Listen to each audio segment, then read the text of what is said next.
एकदा नवरा जातो महाराज संभाजीनगरला, बायकोसाठी 5,000 रुपयाची ब्रँडेड साडी घेऊन येतो. बायकोला म्हणतो बघ किती चांगली साडी तुझ्यासाठी आणली. बायको म्हणते काय ही चॉकलेटी साडी आणली, पहिली ती साडी परत द्या आणि पैसे परत घेऊन या. बिचारा गपगुमाने मान खाली घालून जातो. दुकानदाराला म्हणतो दुकानदार साहेब ही साडी परत घ्या, मला पैसे परत द्या. दुकानदार म्हणतो काय साहेब किती ब्रँडेड साडी आणली परत देत. अहो तो म्हणतो आमच्या मंडळीलाच आवडली नाही तर ठेवून काय करू.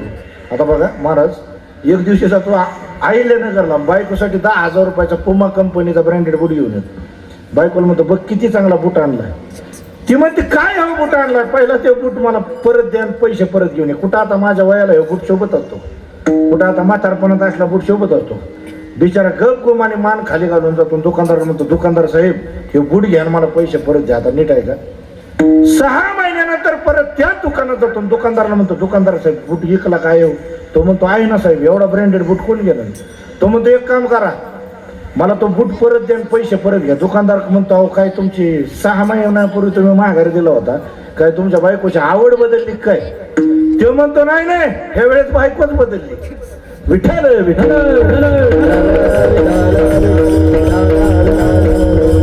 काही टेन्शन घेऊ नका, मी फक्त उदाहरणं देतोय. नाही तर म्हणतात कुणी महाराजांना बोलवलं होतं. तुकाराम महाराज म्हणतात तुका म्हणे येथे पाहिजे अनुभव शब्दांचे गौरव कामन. अनुभव आले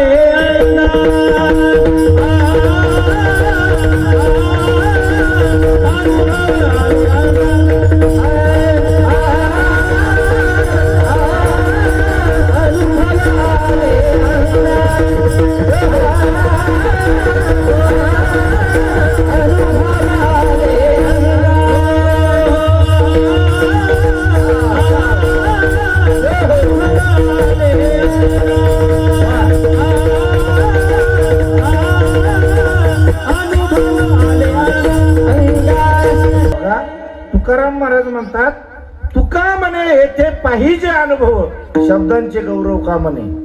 महाराज अनुभवाचं ज्ञान आणि पोपटपंची ज्ञान यातला फरक समजून सांगतो.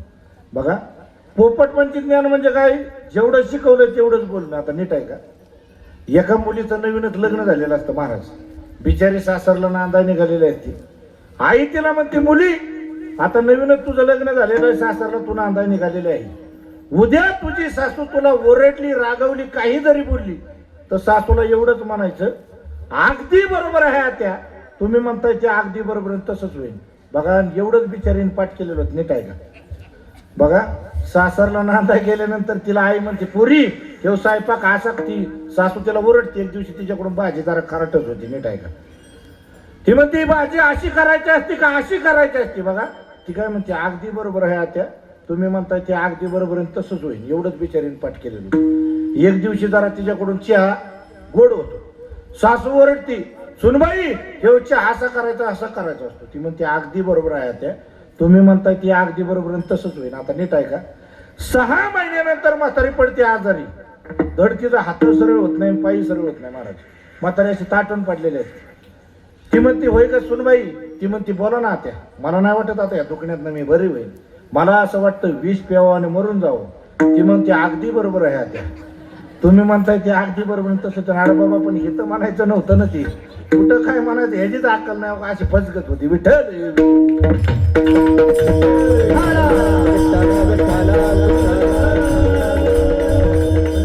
तुम्हाला उदाहरण समजून सांगितलं. पोपटपंची ज्ञान आणि अनुभवाचं ज्ञान. विठ्ठल विठ्ठल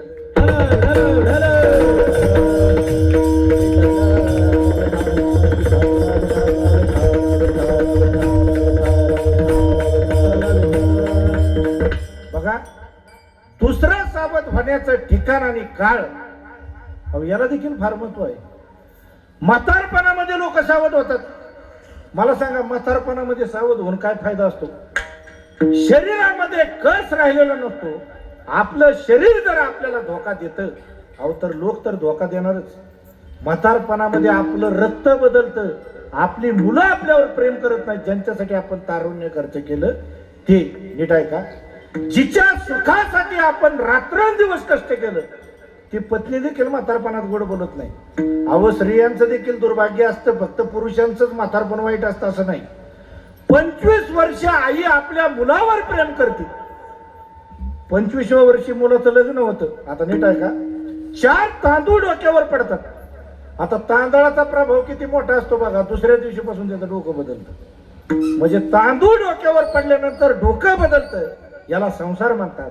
आणि हे जर कर्तव्य कर्म आईने केलं असतं तर दुसऱ्या दिवशीपासून सुनाबरोबर भांडणं झाली नाही. पण या गोष्टी जीवनामध्ये आपल्याला समजत नाही. आणि हे सांगणारे जे साधू संत आहेत त्यांच्या सानिध्यामध्ये कधी आपण जात नाही. त्यामुळे जगाने जर आपल्यावर प्रेम करावं असं वाटत असेल तर अधिकार कमवा, योग्यता कमवा. माणसाने जर आपल्यावर प्रेम करावं असं वाटत असेल तर भगवंताबरोबर आपलं प्रेम ठेवा. कारण जनाबाई खूप सुंदर सांगतात, देव सखा जरी विश्व अवघे कृपा करी. भगवंताने जर आपल्यावर प्रेम केलं ना, जग आपोआप प्रेम करेल. पण अधिकार नसताना प्रेमाची अपेक्षा करू नका. बघा, भारतीय संस्कृतीमध्ये 4 गोष्टींना अतिशय महत्व आहे. त्या गादीवर बसून मिळत नाही, त्याला पुरुषार्थ असा शब्द आहे. धर्म, अर्थ, काम आणि मोक्ष. गादीवर बसून धर्म होत नाही, मंदिरामध्ये जाऊन पैसे कमवले जात नाही, संसारामध्ये विरक्त होऊन कामाची तृप्ती होत नाही, आणि लोकांतात राहून मोक्ष कधी मिळत नाही. या विरोधामधल्या घटना आहेत. मोक्षावर व्याख्यान देणं वेगळं आणि मोक्ष मिळवणं वेगळं. ज्ञानोबराय सांगतात, साधूच्या अंतकरणामधला काम आपोआप निघून जातो. तो काम सर्वता जाई, जयाचे आत्मसंतोषी मन राही, तोची स्थित प्रज्ञ होय पुरुष जाणे. आणि तुकाराम महाराज सुद्धा एका अभंगामध्ये तुका म्हणे देहा भरी लावी तुका म्हणे देहा भरी लावी तुका म्हणे देहा भरी लावी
तुका म्हणे देहा भरी लावी काम क्रोध केले घर रीते.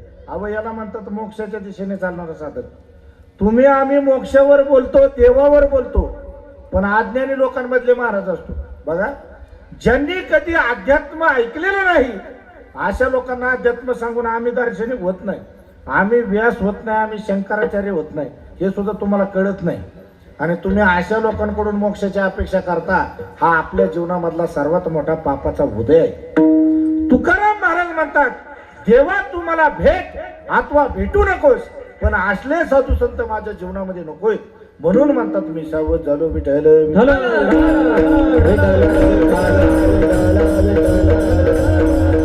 बघा, तरुणपणामध्येच सावध झालं पाहिजे. तारुण्य हे निसर्गाने दिलेलं दान आहे. तरुणपणामध्ये बरबादही होता येतं आणि श्रीमंतही होता येतं. आता म्हातारपण म्हणजे काय, इथं बसलेल्या म्हाताऱ्या माणसांनी नीट आहे का? तरुणपणामध्ये तुम्ही जे पेरलंय ते उपभोगण्याचा काळ म्हणजे म्हातारपण. आता तरुणपणामध्ये जर तुम्ही पैसे कमवले असतील तर म्हातारपणामध्ये आरामात जगता येईल. तरुणपणामध्ये जर तुम्ही ज्ञान कमवलं असेल तर म्हातारपणी हसत जाईल. आणि तरुणपणामध्ये जर तुम्ही काहीच केलं नसेल तर म्हातारपणी हे शिव्या खात जाईल. जगणं तर भागच आहे ना. त्यामुळे सावध होण्याचा काळ हा तरुणपण आहे. आता नीट आहे का? आयुष्यभर लोक खांड खातात. जे बुका लावतात, गंध लावतात, माळ घालतात त्यांना नावं ठेवतात. कधी ह्यांना देव आठवत नाही. एखादा वारीला चालला त्याला नावं ठेवतात. एखादा गावात परमार्थ करतो त्याला म्हणतात काय खरं या बोच, गळ्यात माळ पोटात काळ.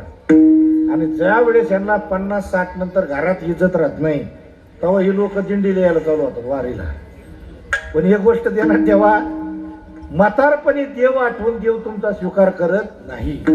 तरुणपणातच परमार्थ करायचा. कारण ह्या जगाचा इतिहास असा आहे, जो म्हातारपणी परमार्थाला लागला आणि त्याला देव मिळाला, या जगात मला एक तरी माणूस माझ्याकडे धरून आनंद दाखवा. म्हातारपणात एक पण माणूस संत झाला नाही. जेवढे महान संत या जगामध्ये झालेले आहेत त्यांचं हे तरुणपण, हे आयुष्य हे तरुणपणातलंच आहे. बघा तुकाराम महाराज सुद्धा एका अभंगामध्ये म्हणतात, विकलिया मेले कडूपण गेले,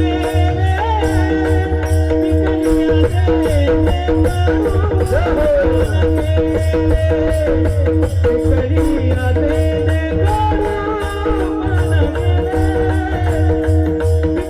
विकलिया मेले कडूपण गेले.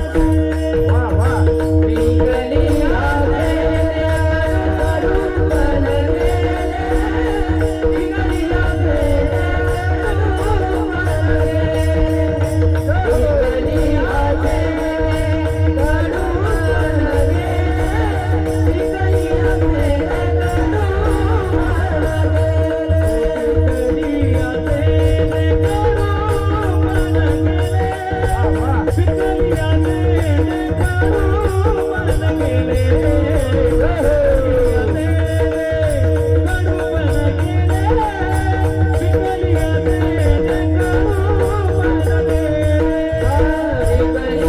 कडूपण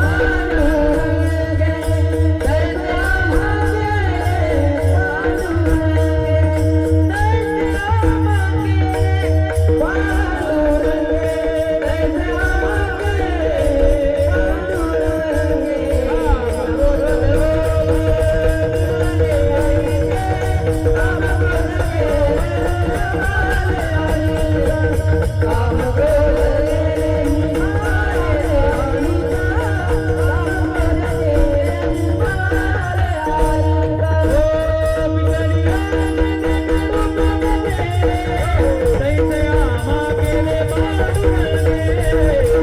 विकलिया मेले कडूपण गेले,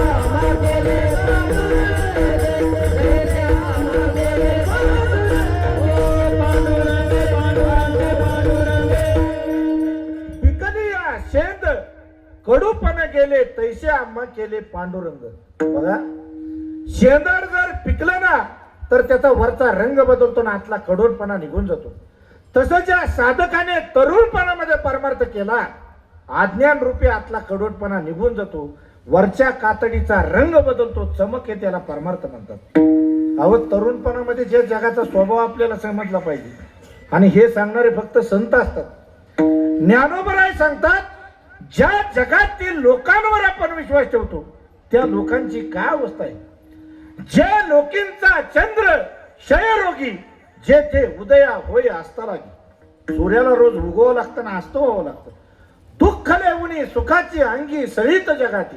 दुःखाने सुखाचा शर्ट घातलेला आहे आणि समोरच्या माणसाला असं वाटतंय की सुख आपल्या दिशेने येतंय, पण खऱ्या अर्थानं ते आलेलं असतं दुःख. म्हणून सावध व्हा विठ्ठल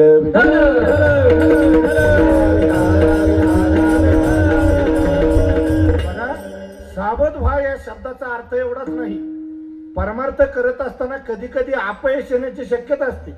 अहो प्रत्येक माणूस परमार्थामध्ये सफल होतो असं नाही. साप चावला म्हणून गारुडी कधी साप पाळणे बंद करत नाही. तसं भिकारी आपल्या दारामध्ये भीक मागायला आला म्हणून कोणी घरामध्ये अन्न शिजवणं बंद करत नाही. तसं संसार हा दुःखमय आहे, दुःख रूप आहे, हे समजल्यानंतर ऐकल्यानंतर इथं बसलेलं कोणी कोणी संसार बंद केला का हातवर करा. रोज तुमच्या घरामध्ये हाणामारी होईल, एकामेकाचे डोकं फोडाफोडी होईल, पण संसार बंद केला का तुम्ही? मग तसं देव मिळत नाही म्हणून परमार्थ का बंद करता? आज ना उद्या ती शक्यता असते. आणि ज्यांना ज्यांना देव मिळालाय तीच माणसं देव स्वरूपाने भगवंत स्वरूप झालेले आहेत. ज्ञानोबर आहे, तुकोबर आहे. म्हणून देव मिळत नाही म्हणून परमार्थ बंद करावा हा विषय जीवनातला नसावा. आणि दुसरा महत्वाचा विषय तुम्हाला सांगतो, एवढाच संसार करा की ज्याच्यामध्ये प्रसन्नता असेल. अहो एवढं जास्त पण कमवू नका की सर्वजण तुम्हाला लुटायला पाहतील, आणि एवढं कमी पण कमवू नका की घरामध्ये खायला काय नसेल. हिंदी मधला एक संत फार सुंदर पद्धतीने मांडणी करतो, साई इतना दीजिए जहा में कुटुंब समाये. भगवंता मला एवढंच दे की ज्याच्यामध्ये माझं कुटुंब समावेल. मैं भी भूका न राहू ना साधू भूका जाई. अहो मी पण उपाशी राहू नये आणि साधू पण उपाशी जाणं, एवढंच दे. अहो रावणाच्या संपत्तीचं काय झालं महाराज? कमावलं कमावलं, जगाला लुटून आणलं आणि शेवटी त्यालाच लोकांनी लुटलं. अहो रावणाच्या संपत्तीचं काय सांगा महाराज? जगद्गुरु तुकोबराय कोणाच्याच घराचं वर्णन करत नाहीत, पण रावणाच्या कोटी घर देते काचानी तांब्याचे, कोटी घर देते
काचानी तांब्याचे, शुद्ध कांचनाची सप्तकोटी.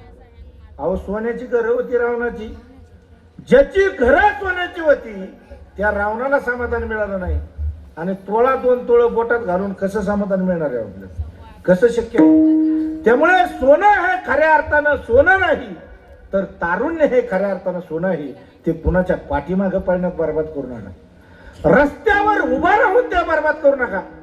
कर्तृत्व शक्ती जागी करा आणि पुरुषार्थ प्रधान जीवन जगण्याचा प्रयत्न करा. आणि जेवढे महान संत या जगामध्ये झालेले आहेत ना, त्यांचं आयुष्य हे तरुणपणातलंच आहे. भगवान श्री ज्ञानोबराय 22 वर्ष, 32 वर्ष भगवान श्री आद्य शंकराचार्य, 39 वर्ष स्वामी विवेकानंद आणि 42 वर्ष जगद्गुरु तुकोबराय. हा शेवटचा इतिहास आहे बरं का. तुका झालासे कळस. अहो त्याच्यानंतर जे साधू संत झाले ते आपल्याला साधू संत वाटतात. त्यांना साधुत्व कधी मिळालं हा देखील नंतरचा विषय आहे. ते आपल्याला चांगलं म्हणतात म्हणून आपण त्यांना साधू म्हणतो. नीट आहे का? खरं तर जीवनामध्ये आपल्याला कोण वाईटच वाटत नाही जोपर्यंत समोरचा धोका देत नाही तोपर्यंत. कारण आपली दृष्टी निर्मळ. बंद करा. आपली दृष्टी निर्मळ असते. इकडे बघा काय नाही झालं. हेलिकॉप्टर फाडले का तिकडे बघू नका. बघा आपली दृष्टी निर्मळ असते. समोरच्याचं अंतःकरण आपल्या लक्षात येत नाही. आणि हे कळण्यासाठी आपल्याला साधूकडे जावं लागतं. नीट आहे का? आपलं अज्ञानी पण चांगलं, पण जर ज्ञानी झालो असं आपल्याला वाटत असेल तर त्याच्यासारखा अहंकार आणि त्याच्यासारखा मार या जगात दुसरा कोणालाच बसत नाही. विठ्ठल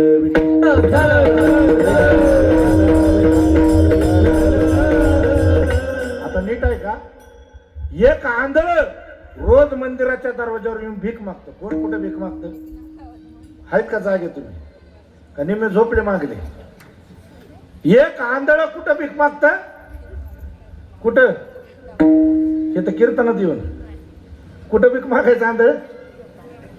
मंदिरा पुढं. वा तुम्ही जागा आहेत म्हणा दोघं. एकदा तुमच्याचा टाळ्या वाजवा. एक आंधळ रोज मंदिराच्या दरवाजावर येऊन भीक मागायचं.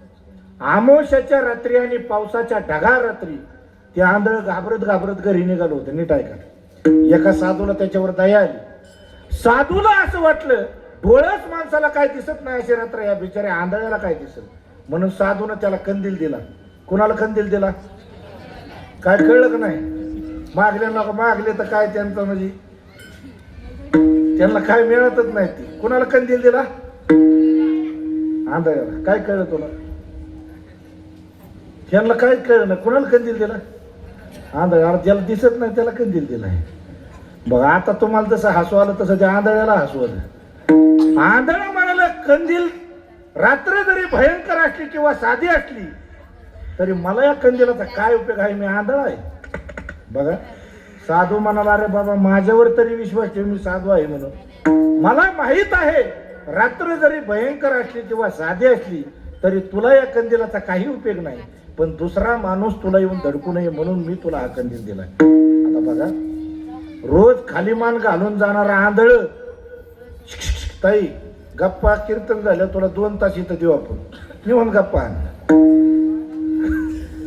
काय वाटलं तो तुझ्यावर 2-3 मैत्रिणी आपण इथं बसू म्हणजे हे कसे विक्षेप करू नको. बघा कंदील हातात आल्याबरोबर रोज खाली मान घालून जाणारा आंधळ कंदील हातात आल्याबरोबर छाती पुढे काढून चालायला लागले. त्याला असं वाटलं आज आपल्याला कुणी धडकणारच नाही. थोडं पुढं आलं की दुसरा माणूस त्याला येऊन धडकला. आंधळ गटरीमध्ये पडलं आणि कंदील एका बाजूला पडलं. बघा रोज शिव्या देत नव्हतं, माणसं शिव्या द्यायला लागले. म्हणजे गरिबीमध्ये माणसं शिव्या देत नाही. थोडा पैसा आला थोडं ज्ञान आलं की माणसं दानातच शिव्या देतात. गरीब माणूस कधीच तक्रार करत नाही की संसार आमच्या अनुरूप नाही. श्रीमंत माणसं तक्रार करतात की संसार आमच्या अनुरूप नाही. ज्या वेळेस आंधळ्या माणसानं शिव्या द्यायला सुरुवात केली त्यावेळेस डोळ्याच माणसाने त्याला विचारलं का रे बाबा रोज धडकत होतास पण शिव्या देत नव्हतास, आज का शिव्या देतो? तो म्हणला आज माझ्या हातामध्ये कंदील होता. डोळाच माणूस त्याला म्हणाला तुझ्या हातामध्ये कंदील होता असं मी गृहीत धरतो, पण तो कंदील विजलेला होता हे तुला माहित नाही, हे तुझं दुर्भाग्य. म्हणजे ज्या ज्ञानावर आपण विश्वास ठेवतो ते पोट भरण्याचं ज्ञान आहे, जीवन जगण्याचं ज्ञान आहे का? ज्या ज्ञानावर आपण विश्वास ठेवतो ते पुस्तकातलं ज्ञान आहे, आनंदाचं ज्ञान आहे का? आनंदाचं ज्ञान फक्त साधू संतांकडे असतं. ते ऐकलं तरी आनंद वाटतो, पण तो ऐकण्याचा सावध होण्याचा आपण कधी प्रयत्नच करत नाही. विठ्ठल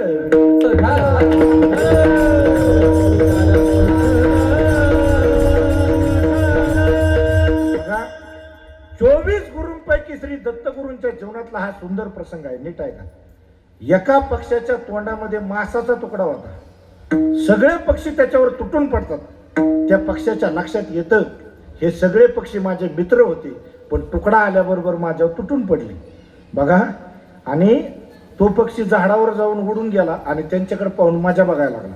अर्थात साधू संतांचं जीवन हे मुक्त झालेलं आहे. आतापर्यंत ऐकलेलं आहे का कोणत्या साधूचा खून झाला? ज्याला देव मिळालेला आहे, ज्याला चांगली पत्नी मिळालेली आहे, ज्याला चांगलं पैसे कमवण्याचं ज्ञान मिळालेलं आहे, ज्याला चांगलं पैसे कमवण्याचं ज्ञान मिळालेलं आहे, पैसा मिळालेला आहे, अशाच लोकांचे खून झाले. म्हणजे जास्त लोक या जगामध्ये आपले वैरी होतील अशा गोष्टी जीवनामध्ये आपण जवळ करत जातो, पण जग आपलं मित्र होईल ही सावधगिरी आपल्या जीवनामध्ये कधी येत नाही. जगत गुरु तुकोबराय म्हणतात की मी खूप भाग्यवान आहे की मी हरीच्या आलो जागरणा.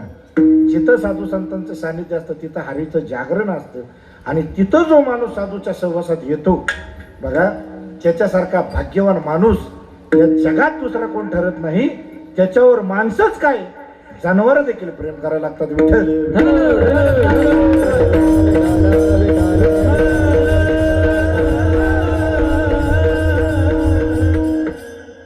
सावध झालो सावध झालो हरी चालो जागरणा. जेथे वैष्णवांचे भार जय जयकार गरजतसे. पळोनिया गेली झोप होते पाप आडते. तुका म्हणे तया ठाया बोल छाया कृपेची. पहा, तरुणपणामध्ये सावध व्हायचं. सावध होऊन काय करायचं तर हरीच्या जागरणाला यायचं. आणि हरीच्या जागरणाला आल्यानंतर तिथं काय असतं, सगळ्यांनी एकदा नीट हातवर करायचं. घ्या भजन करायचं, नीट हातवर घ्या. विठोबार